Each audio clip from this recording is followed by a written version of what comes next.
El podcast La Sacó del Estadio con Kenny Garay y Dani Marulanda. Presenta Andrés Nieto Molina. Bueno, aquí estamos listos para hablar de todas las ligas, incluyendo el fútbol y las poderosas ligas de los Estados Unidos. Y en la NFL, pues el comisionado Goodell ha declarado que ve inevitable la expansión de la NFL fuera de los Estados Unidos. Londres, Ciudad de México, son candidatos principales para tener equipos. Pero yo no sé cómo se jugaría, no sé cómo serían los traslados y todo eso. Pero bueno, ya nos van a explicar los que saben de esto. Kenny Garay, Dani Marulanda. A ver, cuéntenos cómo es la historia, hombre. Pues le cuento a mi estimado Andrés, primero que todo un abrazo, que la NFL ya lo sabemos, sigue expandiendo la presencia internacional y ha ido bastante bien. Y Roger Goodell habló con un medio alemán, RTLNTV, y dice que es inevitable que la liga llegue a tener un equipo con sede permanente fuera de los Estados Unidos. En algún momento habrá equipos de la NFL fuera de Estados Unidos, dijo Roger Goodell al exjugador Marcus Kuhn, el hombre que le llevó a cabo la entrevista. Peter O'Reilly, vicepresidente ejecutivo de negocios de clubes y eventos de la Liga Asuntos Internacionales, dice que la celebración de un Super Bowl en el extranjero, recordemos, en su momento lo dijo, no es una prioridad inmediata por ahora. Sin embargo, en esta entrevista, Roger Goodell, el comisionado, dice que la NFL contará con un equipo establecido permanentemente en una ciudad internacional. Y esa sede en la que esté ese equipo, por ende, podría albergar un Super Bowl. La NFL a principios de este año aprobó la celebración de hasta 10 partidos internacionales desde el 2027, superando la cifra anterior, que era de 8. Bueno, es algo que se ve inevitable en lontananza para el comisionado Roger Goodell. Eso de los traslados, sinceramente es lo de menos. Es más largo ir de Miami a Seattle que de Nueva York a Londres. O sea, los traslados aquí de costa a costa son enormes. Y además con un cambio de hora ya de 3 horas del este al Pacífico. Así pues que por ese lado no hay ningún problema. Por ese lado, y ir a México, pues mucho menos. Ir a México es más corto que muchos de los vuelos locales entre los Estados Unidos en caso de que haya equipo en Ciudad de México. Yo creo que esto es inevitable. Y es inevitable, por ende, como lo decíamos, que en algún momento de la historia, no sé si lo veremos nosotros, de pronto sí, espero que sí, tengamos un Super Bowl fuera de los Estados Unidos. No, y además acuerdan que Marulanda siempre los manda a veranear a Cancún, que es ahí cerquita, a las playas, cuando sí, los equipos quedan eliminados en rondas previas. Llegan ahí. Pero eso suena, Andrés, obviamente cuando uno le dan la información y como uno dice, pero y el tema de la logística, pero Garay fue muy certero. Hay vuelos dentro de Estados Unidos que son mucho más lejos que a donde podríamos tener una franquicia de la NFL en un futuro. Y hagamos el caso concreto de dar el ejemplo. Digamos que el próximo año Londres va a tener un equipo en la NFL. Ya Garay dijo, es más fácil, es más tiempo de Miami a Seattle que de Londres a Nueva York. ¿Qué se puede hacer? Como también se hace Marulanda, y creo que lo dije mal. Inclusive de Nueva York a Seattle es más tiempo que de Nueva York a Londres. Bueno, imagínate. Eso? Son 6 horas más o menos, sí. Son casi 7 a Seattle. Y si le toca hacer escala, ciudadano del común, como nos tocó varias veces cuando íbamos a Seattle con la NFL, 8, 9 horas, 10 horas viajando todo el día. Exactamente, es un programa para ir del este al oeste, costa este a oeste, planíllese para estar prácticamente todo el día en tema de aeropuerto. Pero entonces, dicho esto, Andrés, se plantea jugar, por ejemplo, 2 partidos seguidos de local y 2 de visitante. ¿Eso qué implica? Que ese equipo de Londres en el año viajaría 4 veces a territorio de Estados Unidos. O sea, no tiene que viajar cada 8 días a Estados Unidos. ¿Me estoy haciendo entender o los tengo ahí?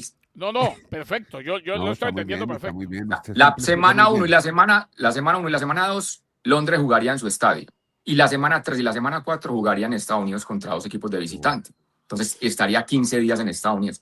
O sea, ¿eso qué implica? Que no tendrías que hacer 8 viajes a Estados Unidos, sino con 4. Es más, es que no nos vayamos tan lejos. Miren el calendario, mi estimado Garay, de cómo arrancan los Miami Dolphins este año, la NFL. El primer partido en Las Vegas y el segundo en San Francisco. O sea, se pueden quedar en el oeste esas 2 semanas. No tienen que estar yendo a Miami porque el viaje es igual de largo que los que nos está diciendo Garay, que sería de Nueva York a Londres. O sea, conclusión, el tema de la logística de mover el equipo, Andrés, creo que eso no tiene tantos problemas. Y la afición que hay en Londres, es que el plan era que Jacksonville Jaguars, con el paso del tiempo, iba a ser el equipo de Londres. Lo que pasa es que en los últimos tiempos, pues la gente de Jacksonville no lo dejó ese planteamiento llegar a un feliz término para la gente en Londres. E incluso Jacksonville está remodelando su estadio y probablemente va a ser una sede de un Super Bowl y va a tener hotel y va a tener cantidad de aditamentos alrededor del estadio que va a ser muy difícil que Jacksonville se mude a Londres. Pero ese era el gran destino que tenía la gente de los Jaguars, porque era uno de los mercados más pequeños en un estado de Florida que obviamente los Dolphins son más reconocidos, incluso los Bucaneros, que el equipo de Jacksonville. Y como todos bien saben, el dueño del equipo pues tiene también todas sus inversiones en Inglaterra, siendo pues propietario del Fulham y todo eso que hemos comentado. Pero yo creía, Andrés, que tarde que temprano veremos un equipo, sobre todo para mí, en Londres. O sea, para mí la primera ciudad que tiene la primera opción, valga la redundancia, de tener un equipo NFL fuera de Estados Unidos va a ser la capital del Reino debe Unido. ser. Bueno, Debe ser, de Inglaterra para este caso concreto. Le tengo el fact exacto. Nueva York-Londres. Sí. 5.700 kilómetros, 3.460 millas, 6 horas 35 minutos. Nueva York-Londres. Sí. Nueva York-Los Ángeles son 2.470 millas, 5 horas 30 minutos, una hora menos. Una hora menos. Pero hablamos de Seattle, no hablamos de Los Ángeles. Ah, bueno, me fui para Los Ángeles, es costa oeste también. Seattle son 6 horas 45, exactamente lo mismo, pero generalmente con las escalas, que a Londres no hay mucha escala nunca, con las escalas para un aficionado del común son 9, 10 horas. Pues, pero digámoslo así, hombre, entre la costa oeste y Londres, la costa este sería el punto medio. Cualquier aeropuerto, Andrés, de la costa este, Nueva York, en Filadelfia, en Miami, más o menos sería el punto intermedio entre un viaje del oeste, Los Ángeles, Seattle, San Francisco, hasta Londres. O sea que si usted va para un lado, 6 horas. Si se va para el otro lado, sería alrededor también de 6 horas. Podcast La Sacó del Estadio. Hoy viene un muy futbolero Kenny, por eso lo vamos a ir alternando, porque tiene toda su información sobre fútbol americano. Muchas gracias. Entonces vamos a ir alternando con Dani Marulanda, que nos va a contar sobre MLB. Pero antes, vi que todas las matinales el día de ayer abrieron con la paliza de los cerveceros a los Seattle Mariners. 22-0, que fue lo que pasó con los marineros de Seattle. No fueron a jugar. En 50 años no le habían clavado 22 carreras. Y lo peor, que los marineros no hicieron ni una. ¿Qué fue lo que pasó?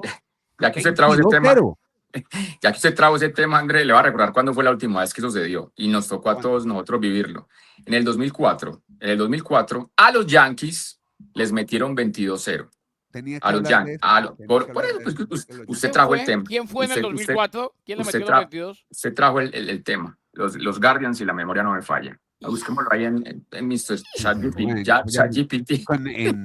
Ya le busco en Gemini. O sea, se han dado 3 veces un 22-0. Lo que igualó entonces, Andrés, ese registro de la paliza de los Brewers frente a los Marineros de Seattle, es ese registro.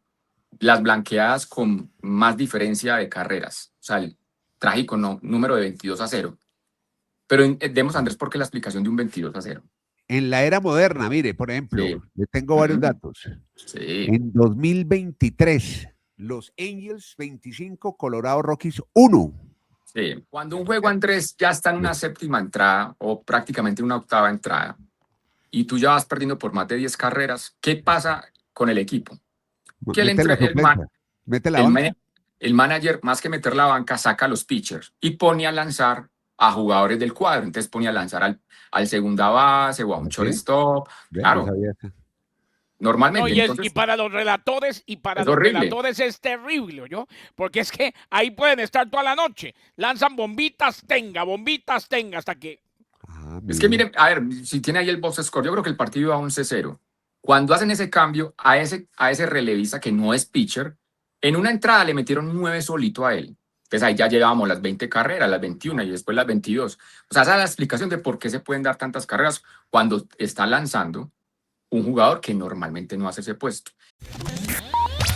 Y además se cometieron, Andrés, pues graves errores mentales, lo dijo Garay. O sea, lo de Rodríguez es increíble, lo de Julio Rodríguez. Contémosle a la gente lo de Julio.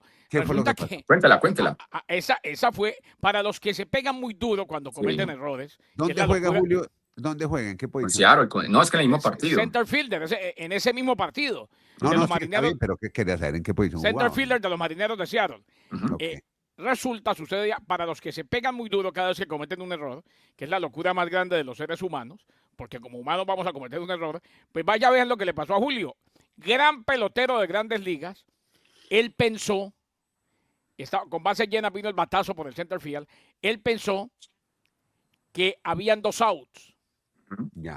Atrapó y tiró la pelota a la tribuna. ¡Ay, no! ¡Qué hueva! Y entonces, No, claro, qué ¿qué desconcentración. significa eso? Doble. O sea que ahí entró Mucha bola. carreraje y faltaba un out. Eso es un error. No, Él desconcentración. ya estaba en el próximo partido. Por eso es que yo no soy amigo de que permitan o de que hagan esa guachafita, de que vaya y lance cualquiera, porque ya se perdió el juego. Porque lamentablemente eso se extiende demasiado. Sí, es circense y la gente por ahí cuando sacan un out aplaude y les gusta tomar el pelo con eso, pero terminan pasando cosas como estas. Claro, es imperdonable que un pelotero de grandes ligas no sepa cuántos outs hay. A beneficio para defensa de Julio Rodríguez, esto ya ha pasado en otras situaciones más complejas y donde ha significado más, ¿no? Sí, Venga, el juego estaba, dentro de- el juego, perdón, estaba ahí 19-0 en ese momento que hizo la jugada. Y como Ya. lo reseñó Garay, pues obviamente entra uno en pisa y corre. Y por el reglamento, pues todos los jugadores que están en base avanzan una más cuando hay una jugada de ese tipo. Entonces el que estaba en segunda había hecho pisa y corre a tercera, le dan la base de más y ahí ya se ponía el juego 21-0. O sea, por esos errores mentales, pues obviamente todo eso generó para que se diera Mi ese pregunta, resultado abultado. no sé si Sí. estoy mal o lo soñé alguna vez, pero hay campeonatos donde hay knockouts, o sea, llegan a un número de carreras y Sí, terminan. Pero en la ¿Cuál de MLB esos no, en MLB no. Ok. En algunos, y sobre todo me han tocado varios en las ligas pequeñas, Sí. Ah, en ok. Little League.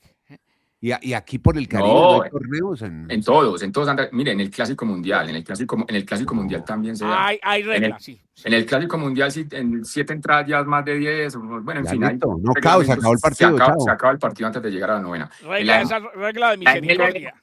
en la MLB no, hasta el final. Porque No, es otro. no, pues es que imagine 22, qué locura. No, y entre más vendan el Clásico Mundial van a tener que acabar con esa regla, porque por ahí se les acaba un partido muy rápido y no pueden meter todo lo que vendieron. Eso, Sí. eso tiene mucho que ver con lo importante y lo muy vendido que está el torneo. Pero Se qué llama bueno, peor, alargar un juego, como dice usted, con ese circense espectáculo, o acabarlo una vez porque ya ahí no hay deportivismo, no hay competencia. Pero hombre, sí. eso depende de lo que se haya vendido. Porque qué tal que, por ejemplo, si yo acaba no voy el a juego. comprar para ver una guachafita, como dice No, usted. Yo pero si usted es dueño de lavadoras Nieto sí. y me Se compró todo el año Se le quedó el comercial ahí en la y transmisión. lo no tengo no que pasa. mencionar en el octavo y el noveno No. inning, No, yo tengo regalo que mi llegar hasta lavadora, yo regalo las lavadoras, yo no me voy No, a quedar hasta el usted final. que es muy querido, pero la gente dice, no, yo no pago. El octavo y el noveno no me lo hicieron. O sea, eso se llama mercy rule, regla de misericordia en el béisbol. Exactamente. Venga, ya que los veo tan emocionados, igual que yo me he sentido, Andrés, en los últimos años con el béisbol. Mire todo lo que estamos hablando de esa paliza. Pero ¿sabe al siguiente día qué pasó con esa misma confrontación entre los Marineros y los Brewers? Que ganaron los marineros. Pero en la primera entrada, los Marineros le metieron 7 en la primera entrada. Como quien dice, después de que nos metieron 22. Oye, y esta eso es la magia. no habla mucho de la irregularidad también en el Pero, béisbol, ¿no? Andrés, esa es la magia del béisbol. Por eso es que La este magia o la deporte es tan... irregularidad, eso pasa No, en eso la no es Liga Betplay. Andrés, más que irregularidad, Andrés, es lo complejo que es el béisbol. Lo difícil, Andrés, que, o sea, un día no se parece al otro. Puede ser, que es el totalmente... El sí. béisbol es una tarea de resistencia. Sí. O sea, un día me dijo un estadounidense, y nunca lo había visto así. Me dijo, yo soy del béisbol y seré del béisbol toda la vida. Y yo le dije, ¿por qué? Dijo, porque si uno sigue a su equipo, lo sigue todos los días. Claro. Y es la única forma que tengo de ver a mi equipo jugando todos los días. Le ganan, pierde, me pongo bravo, me alegro, le saco la madre a los jugadores, lo que sea, pero ahí estoy todos los días. Ahora, a esta altura, eso también habla de que esto ya es una maratón en la cual los peloteros sí saben que están en la época de más competitividad del año, pero también saben que a esta altura duele todo. Claro. Total. Ya, estos 2 últimos meses de la temporada son 162 juegos, Andrés. Sí, sí, sí. A esta altura se suman las ganas de ganar, la frustración por haber perdido, el extrañar a la familia, aunque muchos están con la familia, el querer irse de vacaciones, el dolor de espalda, el saber muchos equipos que están jugando para nada. En fin, es muy Claro. difícil. Pero Entonces, mire, todo por dicho- ejemplo, ayer sí. que me tocó, ayer me trasnoché editando el podcast y me puse a ver el juego de los Dodgers. Ganaron en extra inning, o sea, tuvieron que ir a Sí. 10 entradas, o sea, están Y- apretando los juegos, eso no va, para el físico de los beisbolistas no y- sirve, esos partidos tan Y largos. André, y frente al pobre equipo de la Nacional, que son los Rockies de Colorado. Podcast La Sacó del Estadio. Antes de que salgamos de los Dodgers, si me permiten rapidito, Sí, ¿se acuerdan que hablamos de Mark Walter, no? sí, El hombre que vendió los Lakers, ajá. que también es dueño de los Dodgers, está, ojo, por eso era que le preguntaban a Ohtani que si se iría en caso de que se vendan los Dodgers. Y queda Ujú. como agente libre. Walter está en serios problemas de investigación federal. No me digas. Inclusive ¿Qué está hizo? tratando de vender, no, todavía no ha hecho nada, pero él Ajá. tiene aseguradoras. Él es un multibillonario de compañías aseguradoras y resulta que allá hay muchas regulaciones donde se prohíben ciertas cosas y lo están investigando. O sea, existe la posibilidad. Dicen que va a vender las acciones que tiene en el Chelsea y se teme que le toque también hacer algo con los Dodgers. Hay una cláusula en la cual puede salir Ohtani del contrato, ¿Ah, sí? pero ese es demasiado legal y con muchos vericuetos legales. Pero tendría que ser que él venda y termine prácticamente sin tener nada que ver con el equipo. Lo cierto es que muchos están diciendo, por ahí eso de prorrogar contratos, como lo prorrogó Ohtani, es confiar en una persona más que en una institución. Y existe la polémica de si ahora es garantizado, como lo son todos los contratos en el béisbol o no, por haber sido prorrogado. Vea. Es complejo, lo que está pasando ahí es muy, pero que muy complejo. ¿no? Sí. La cláusula de Ohtani Ah. se llama Key Man. Mm. ¿Cómo se llama? Key Man, hombre indispensable, hombre fundamental. Ah, Si Mark Walter vende el equipo o si se va el ejecutivo Andrew Friedman, puede irse sin ningún problema. Eso sí, no le quedan debiendo nada. ok. Pero ojo, detrás de todo lo que está pasando y de todo lo que se ha dicho, que la Legión del Mal, que se llenó de estrellas, hay una estantería que parece que empieza a tambalear feo. Pero Garay, le pregunto, ¿a dónde se iría Ohtani? ¿Usted cree que, dónde más puede llegar Ohtani en MLB? No, los Yo creo que Yankees. ya. No, yo no creo. ¿Por qué no? Porque están en el rival. O sea, ¿cuáles son los dos equipos que Liga sueñan todos Americana, los Liga peloteros Nacional. llegar? Estamos en ligas ¿Cuáles- diferentes. Pero ¿cuáles son los dos equipos que sueñan los jugadores llegar? Yankees, Dodgers, Medias Rojas, Cachorros. Pero bueno, Yankees y Dodgers, ¿o no? Ahí estamos de acuerdo. Sí. Sí. Si yo soy la imagen de uno de los dos, se irá para los Yankees. Es que yo no le veo a dónde más va a ascender Ohtani en temas de Por eso. ser ícono de la En todo MLB. caso, yo le digo una cosa. donde Barcelona, Juan- O sea, Real Madrid. hoy para mí el patrimonio es más grande Ohtani en esa franquicia que los mismos dueños. O no sé si estoy muy desfasado. Sí, a lo que voy es que tiene la opción de irse. Él puede que se quede con los que Claro. lleguen y que los que lleguen en caso de que lo venda Walter, estamos formulando la hipótesis, hipotéticamente si lo llega a vender, pues, por ahí los nuevos dueños dicen, no, yo me hago cargo del contrato y se acabó. Y Ahora, pregúntale a la esposa, Garay, pregúntale a la esposa, ya estará acomodado el mundo de Rodeo Drive, de Los Ángeles. Estoy de acuerdo. Aunque él es tan reservado que no se Sí, sabe, sí. ¿no? Qué Bueno. tan acomodados estén. Pero, ojo, en caso de que se tenga que ir, es que, ojo, los contratos en el béisbol son garantizados. Pero ahí vuelve a lo mismo. Hay quienes dicen que por haberlo prorrogado puede perder esa plata. O sea, cuidado, porque donde Ohtani llega a perder plata su contrato o algo por el estilo, o tenga que firmar otro contrato, se tenga que ir, después de todo lo que le robó el traductor, no digo que se quede sin plata, pero muy de malas ese hombre para los negocios, ¿oyó? Muy de malas. Muy de malas. La sacó del estadio. Bueno, ahora sí, vámonos con los Twins de Minnesota, porque están luchando por los comodines y lo están haciendo de buena manera. Todo eso que estamos mencionando, Andrés, es la maravilla de cómo entra la recta final del béisbol. en ediciones anteriores de un podcast hablábamos de los Orioles de Baltimore, que en la Liga Americana pues estaban en un buen momento y se habían metido a ese último lugar del comodín. Pues ahora, en este momento, Andrés, reseñamos que el equipo o el lugar de ese comodín son los Twins de Minnesota. Creo que es primera vez en el año, Andrés, que hablamos de este equipo en el podcast, porque era de altibajos, un día sí, un día no, un día sí, pero en ese momento va arriba a los Bravos de Atlanta. O sea, es que no le ganó a cualquier equipo, le ganó a un líder de división. Y con eso hoy los Twins están en el último puesto directo a los playoffs, o sea, en el tercer lugar de los comodines. O sea, va a ser muy interesante de aquí hasta el 27 de septiembre, que termina la temporada, pues ver esos últimos dos cupos de comodín, tanto en la nacional y la americana. O sea, va a ser una montaña rusa de emociones. Un día vas a ver que uno se cae, el otro sube, cae, sube. Y bueno, hoy le toca hablar entonces a Andrés al gran momento de los Twins, que tiene dos jugadores muy interesantes. Uno se llama Culpepper, como me hacía acordar del quarterback de la NFL, Dante Culpepper, y el otro que es Cody Clemens. Andrés Garay, este es el hijo de Roger. El hijo de Roger. El Sí, hijo de Roger Clemens, que increíble, no es pitcher como el papá, este salió siendo un bateador y lo hace de gran manera en ese momento con los Twins y los tenía ahí en puestos de playoffs. Vimos jugar al papá. Marulanda Estás sigue viejísima. trayendo unos ejemplos divinos. Esta semana Marulanda nos estuvo acompañando también.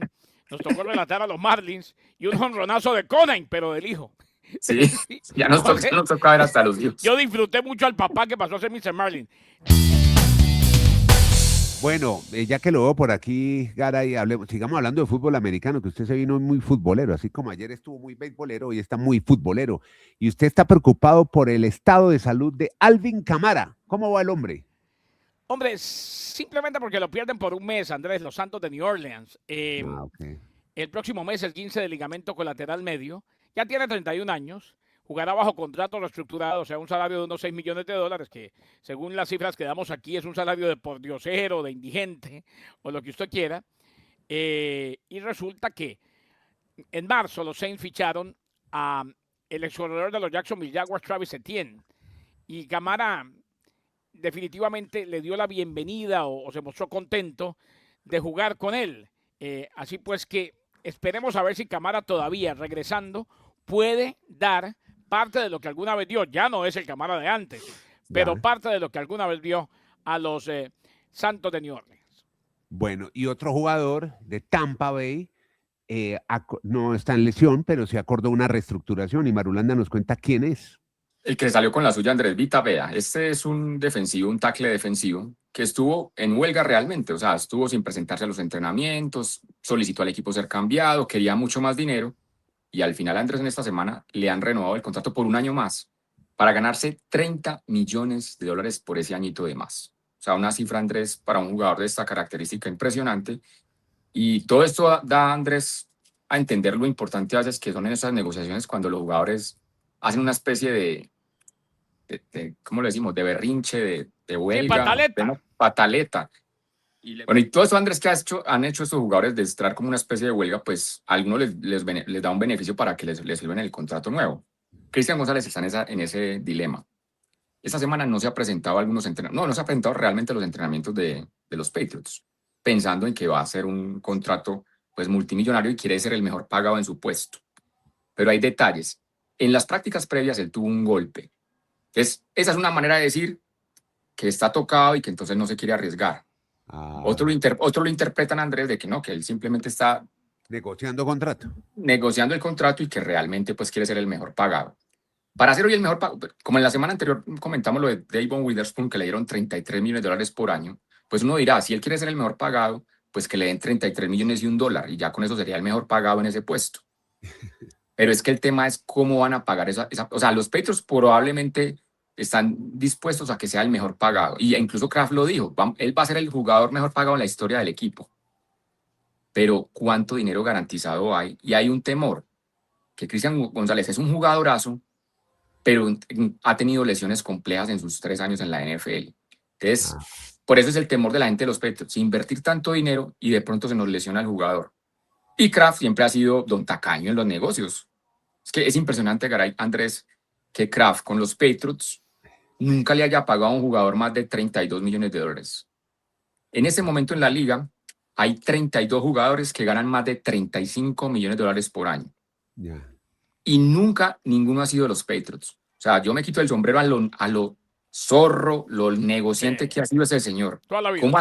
¿Cómo ha sido capaz de convencer a armar grupos tan interesantes, pues empezando por Tom Brady, y a ninguno le dio pues lo... Les vende la idea, ustedes vienen a los Patriots por la gloria más que por el dinero, y por eso lograron pues tantos Super Bowls. Entonces, esto va a continuar, Andrés. No sé si alguien le va a decir a los Patriots, no, nosotros somos capaces de pagarle más a Cristian González. Ahora, no se nos olvide una cosa, ¿no? Sí. Que esos contratos tienen un seguro. Ok. El problema ahí es con el seguro. Si le dan toda esa plata, ¿quién les asegura el contrato? De tal manera Claro. que si González se lesiona y no va más, le pagan la plata al seguro a González y no pierde toda esa plata a los Patriots de New England. Bueno, ahí está. En eso va la novela de Cristian González. Haga una pregunta a usted. ¿Dónde le gustaría que juegue Cristian González? Eso, sí, perfecto. Muy bien, ahí está. Esa es la pregunta. En los Dolphins. Los leemos. Gagara. Los leemos en este podcast que se llama, Kenny. La sacó. Desde el fútbol hasta el béisbol.